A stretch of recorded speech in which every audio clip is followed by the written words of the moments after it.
Okay. Hey, you. Wow. Okay. Hey, YouTubers. Yeah. All right, hold on. Yeah, the tropical storm warning or alert thing kind of has rearranged my boy, I just walked through the store just like that too. Oh, it's wonderful being so old you don't give a doohickey anymore. All right. Oh,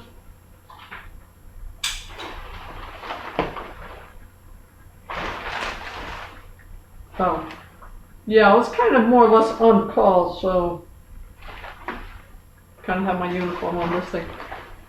All right. This will be the chair later.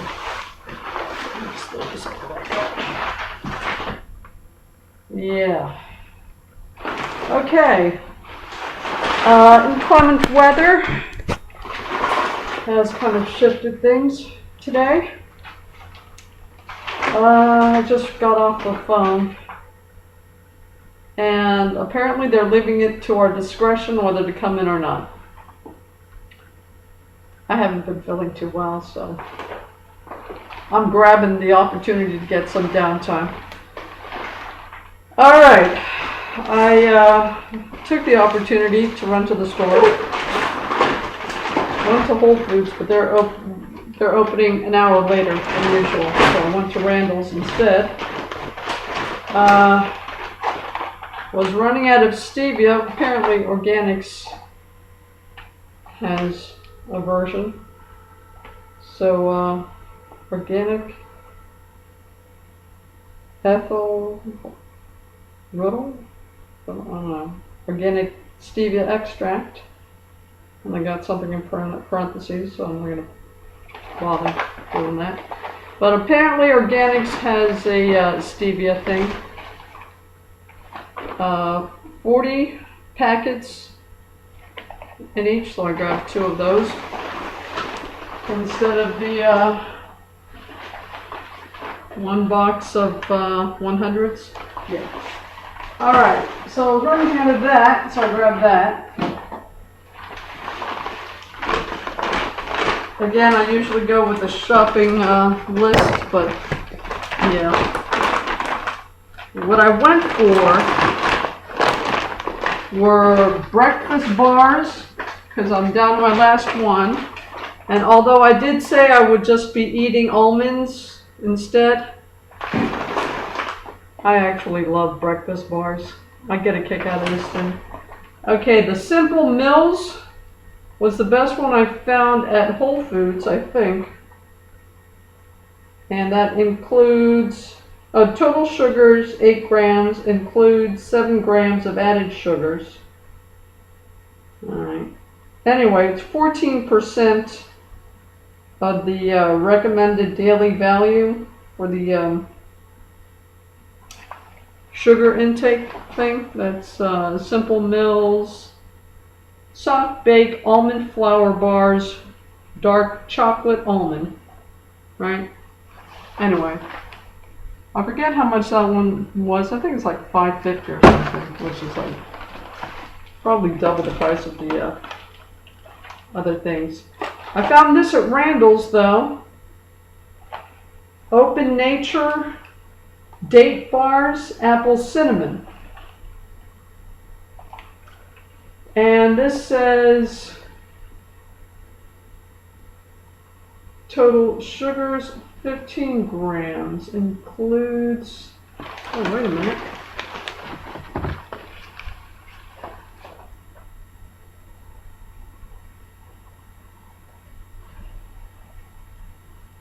total sugars 8 grams.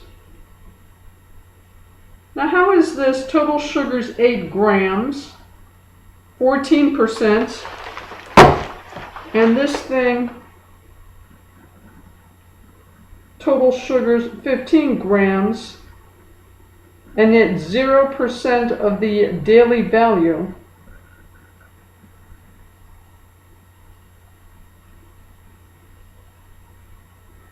for sugars.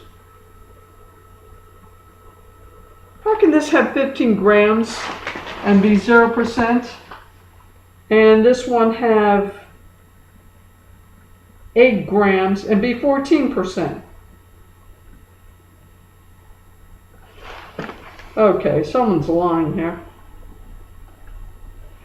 Anyway, the ingredients: nut flour blend, honey seed blend, chocolate chips, tapioca starch, organic coconut oil, egg whites, raisin juice concentrate, sea salt, baking soda, rosemary extract for freshness. And this one is dates, almonds, unsweetened apples, walnuts, raisins, cinnamon.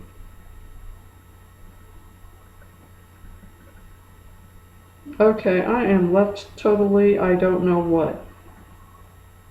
But this is 15 grams, which is going to be twice as much as the other one, and it says it's 0% of the daily value for the sugar thing.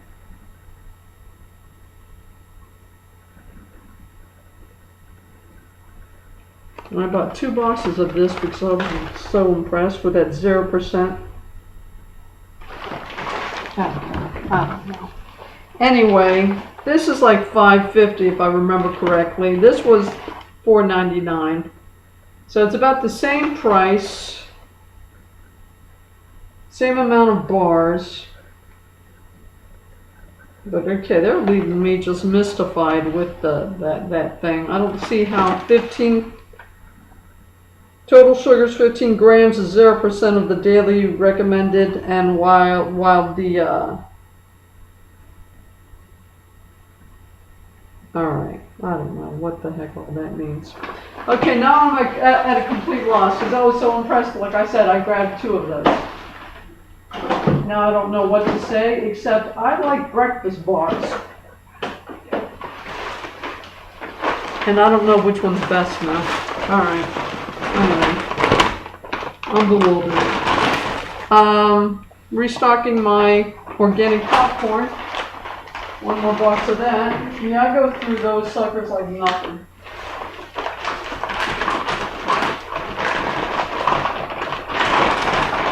Got more Stonyfield organic probiotic yogurts, plain whole milk thing. I'm running out of that. And I got an organic original almond milk, unsweetened. Okay, what fell? Probably one of my breakfast bars. Okay. Unsweetened almond milk. Organic, right? Okay. Though this is also organic unsweetened original almond milk. No sugar added. It includes 0 grams added sugars. Total sugars 1 gram, 0%. Okay, total sugar 0 grams, includes 0 grams added sugar. Alright, well, whatever. They both have the organic unsweetened almond milk. And yeah, alright, that was it. Anyway, I went out because I was down to my last breakfast bar. And like I said, although I said I was going to go just eat the almonds after I finished those off, apparently, truth be told, I like those dang things. So, yeah. Alright, what was I doing earlier today? I was working on my Malay, to tell you the truth, my flashcards. And I'll be going through... What will I be doing? I'll be going through the... more of what's available, probably by searching on Amazon and reading reviews, giving a closer look to that. I've already selected a few videos, one particular series, speak Malay like a native, which I have no intention of actually attempting to do, but that's the name of the thing. From Sierra Lisa. Oh, I almost took my poncho off. No, we're not doing that. Okay. So, excuse me. It is, what is it?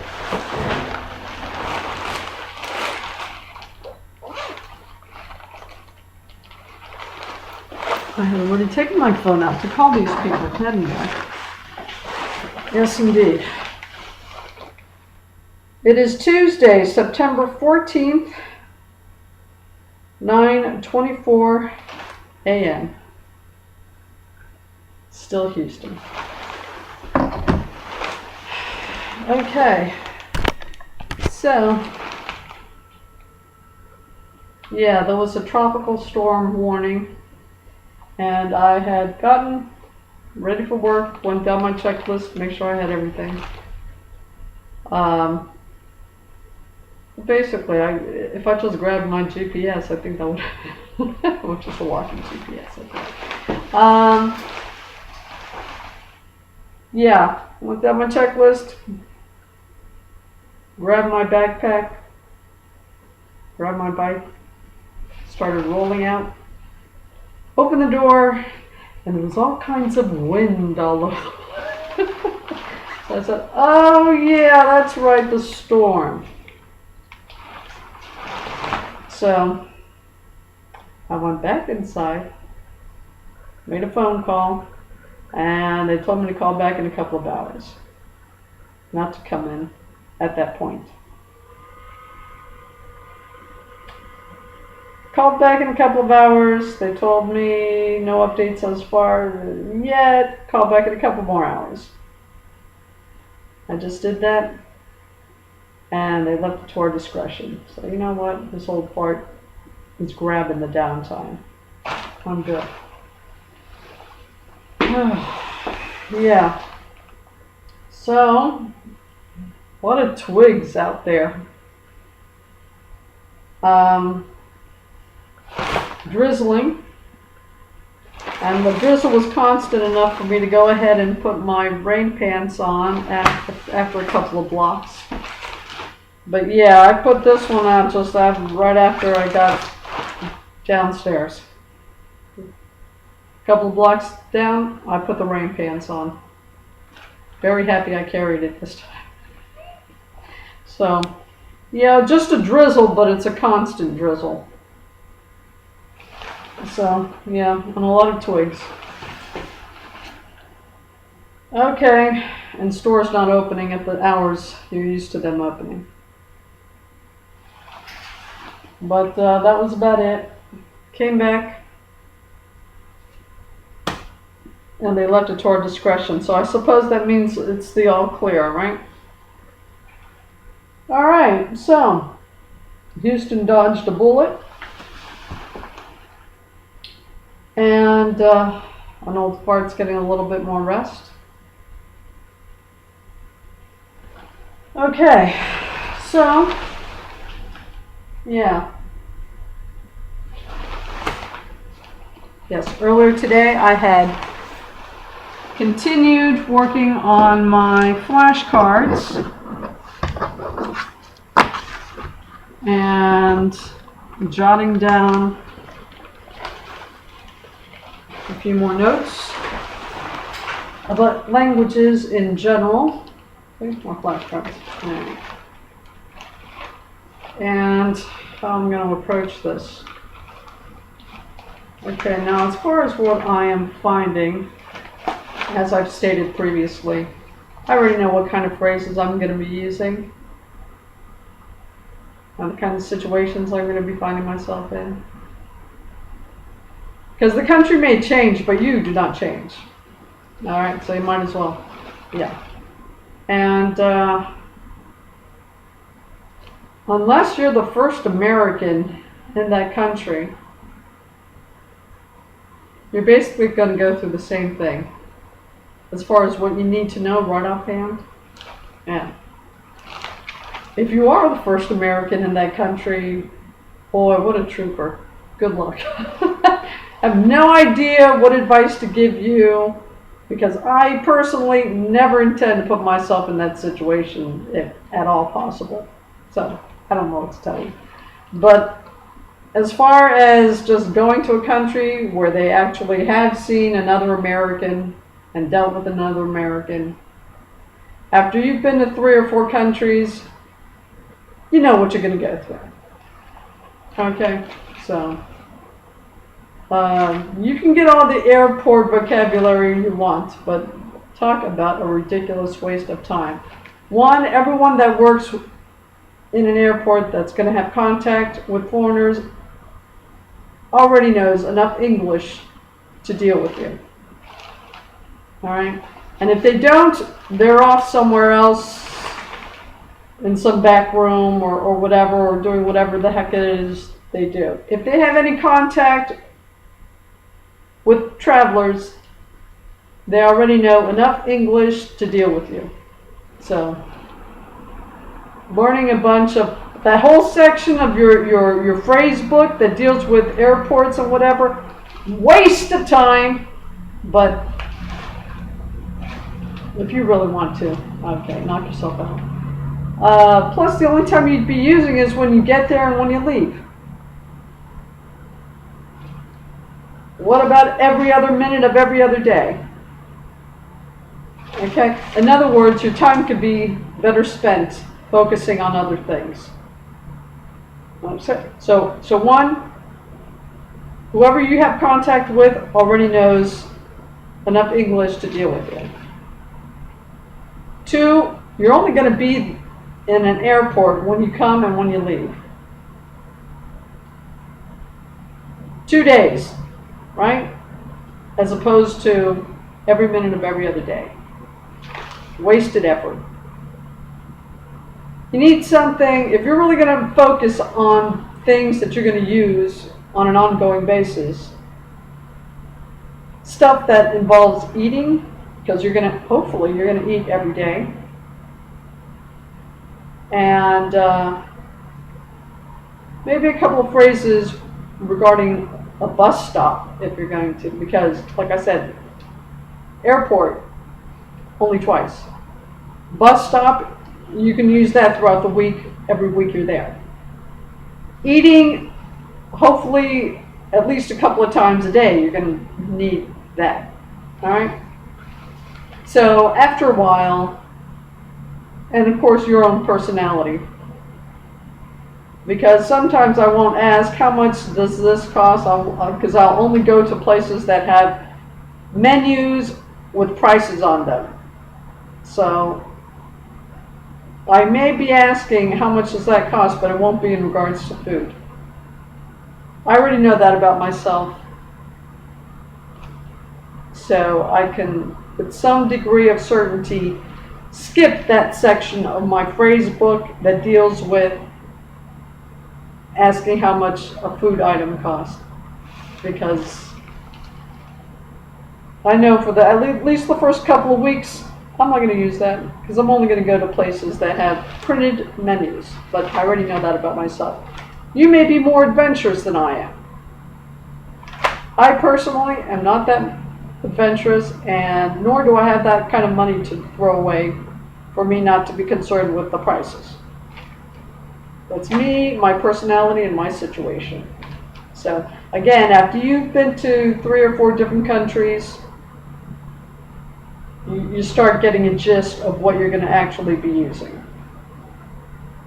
Everyone's different. Everyone puts themselves into different situations, so forth and so on. So once you know yourself as a traveler, it's going to be easier for you to focus in on what you're actually going to use. Another thing, if you're traveling on a very large budget and generous budget, your experience is not going to mesh up with anything, my reality and my universe. I'm a budget traveler. I know a lot of things are going to be a hassle. And I know after about 2 weeks, my patience is probably going to be completely gone, and I won't even use the few words and phrases that I've already mastered.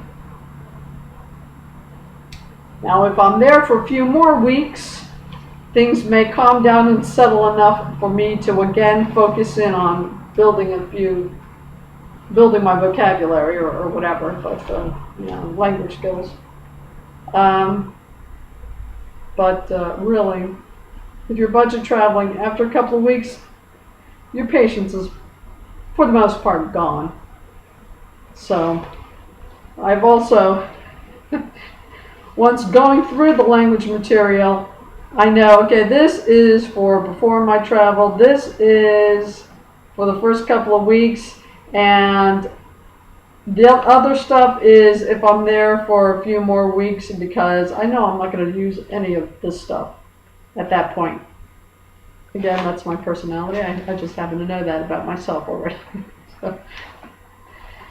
Okay, with that in mind, that I've gone through lots of different kinds of language materials, and may I say that I am emboldened to create my own because I've come across so many language materials that they didn't even bother proofreading.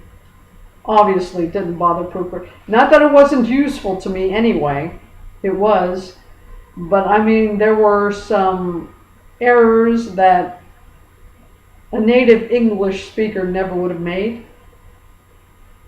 And you can see that they've literally translated certain things. Not that it wasn't decipherable. Again, it was useful because the only point to language material is so you are able to communicate your message. It may not be grammatically correct. It's certainly not going to sound like a native speaker. I don't care what the sales pitch they give you claims. You're not going to sound like a native speaker. Don't worry about it. As long as you can use it and the person hearing you understands what you're trying to say, it's all good. All right? I've come across really horrible mistakes. So it's like, okay, even I can do better than that. So emboldened that I now have become. See?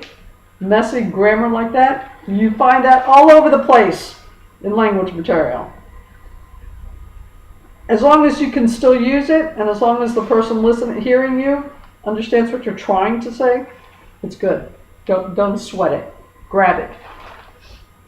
Because language material doesn't always come nice and prepackaged and all ready to go. All right. So with that in mind, I am putting together my own stuff.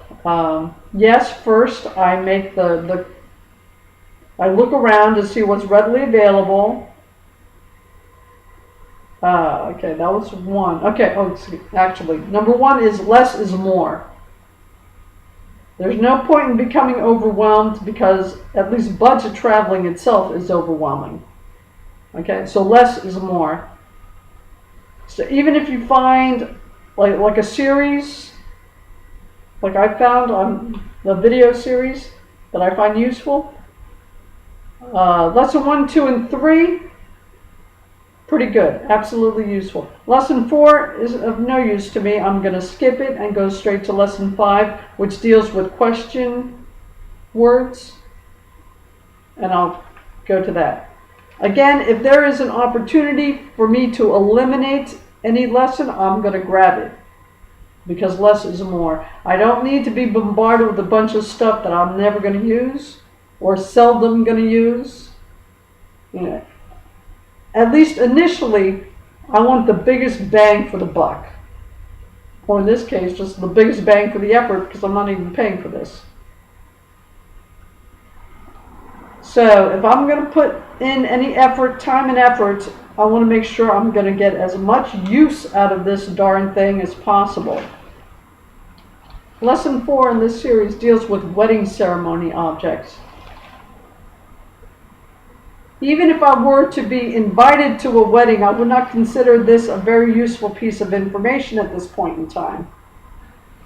Give me question words, even color. I think she gets into color at some point. Whatever. I'm only going to look at the first 10 lessons. The point being, I want to get familiar with the format, with her particular style of approaching the stuff, and then, of course, whatever's useful. That's the main thing of me focusing in on the first 10 lessons. And if there's an opportunity for me to eliminate any of the lessons, like lesson 4 in this thing, I'm grabbing it. Less is definitely more. You don't need to overwhelm yourself with unnecessary stuff.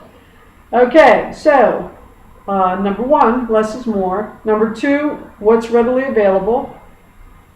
Number 3, what's going to work for you. Again, it doesn't matter if it's readily available. If you hate watching or listening to this stuff, it's useless to you.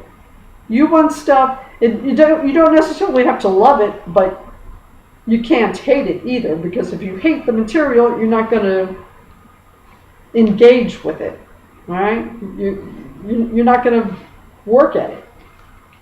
And you really need to put in the time and effort, or forget it. It's not going to come together. Don't worry about it. 4, this should actually be number 1. The 4, audio. It has to have, unless you already have a background in the language and you know what it's supposed to sound like, you need that audio component. There's no getting away from that. All right, so if the language thing does not have an audio component, just skip it. Don't worry about it. Okay. Those 4 items apply to every language, no matter what. Okay, I put in brackets here, or off to the side, Google Translate / in flight, because I'm going to combine the two because Google Translate has an audio feature. All right, and in flight, I've already got enough in flight CDs and booklets to know which phrases I actually use. And if I could take that booklet and go to Google Translate and just do it for any language, even though in flight doesn't actually have that language, then I'm virtually getting that in-flight format for any language I want. Well, any language that Google Translate deals with, which apparently is more than in-flight has to offer. So yeah, now I'm combining different language resources that are readily available, and my own experience, knowing what's the most practical and all that. Okay, 28 minutes. I do start getting carried away when I get into the language thing. Sorry about that. All right, yeah, so I guess that's my update for September 14th. 9:42 a.m. Still Houston. I suppose working on being a polyglot. I suppose that's what's happening. I don't know. Okay, YouTubers. Talk to you later.